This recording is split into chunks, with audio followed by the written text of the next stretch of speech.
We're Geekvolution, and we're here with the guys that worked on a comic book that I read and I loved called Gearhead. Now, here's the gentleman.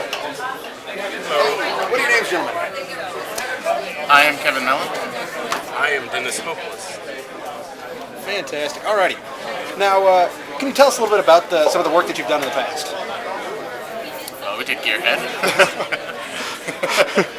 This is true. It does exist. I did our first book together, and our first books actually ever to come out was Gearhead, so that was 2007. And since then, I've gone on and done 13 Steps with Phil Hester, Hack Slash with Tim Seeley, and then I'm currently working on a book called Bombhead with B. Claymore.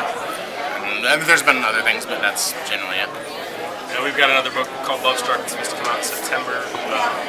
I'm doing a book with Mike Norton called The Answer that will come out sometime next year. I've got a book called Meat Shakes with Chris Garland that should be out sometime soon. What are the panels we're looking at in here? This right here is a page from Bombhead. It should be out August, September from Kickstarter Entertainment. It's basically about a guy, retired CIA operative, gets kidnapped, and terrorists implant a bomb into his head and basically force him to do their bidding, or else they'll kill his family. So, pretty basic. And if he doesn't think at least 50 miles per hour, his head will explode. I know, right? I wish.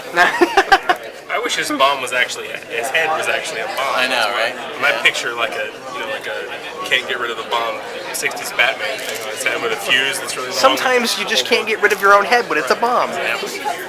You end up walking around holding onto your head. Well, if it was do what you gotta do. Cartoon Acme, like bowling ball bombs with the little fuse coming out. That's like. But the fuse would have to be really long to justify the length of the book. Right.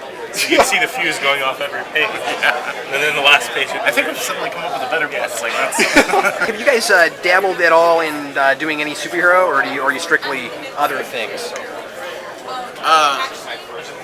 Like Gearhead has superhero elements to it. Like it's not the crux of the book, but it's kind of the trappings. Like it's kind of the whatever. I personally kind of don't, but it's it's just me personally. But, the answer that I'm doing with Mike Norton is like the Da Vinci Code with superheroes, so it has superheroes in it. I read like Hellboy. I read a lot of Brian Wood's books, like Northlanders and Demo and stuff like that. I've been trying to catch up on Fractions Uncanny Run, but I'm badly catching up, but it's slowly catching up. Yeah, most of my friends' books, I'll read those.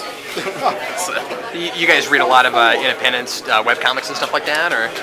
A few here and there. Like I don't read. I'm kind of one of those people that I'm all for people's stuff going to the web. I just don't read a lot on the web. So I really like Max Ruther's Drunk Elephant comics, which that's the main webcomic that I read. I also read Freak Angels, Warren Ellis's thing at Avatar. But as far as comic, I read like 50 books a month, so I read everything. Wow. Which is less. When I worked at a comic shop, I read like 80. Yeah, but you probably didn't buy them all. Well, yeah, I got store credit, so. Right. You got me beat. I think I read like 9. I've got some more comic. I read like 9 a year. But you look at loads of artwork, right? Yeah, I do. Tons of that stuff. Now, do you guys both write and draw, or? I just write. Yeah, and I draw, and then I'm working on. I've got a book that'll hopefully be out this fall that I wrote, but mostly I just draw. Very cool. Well, thanks a lot, guys. Thank you. We hope to see more of your stuff later on. Thanks a lot.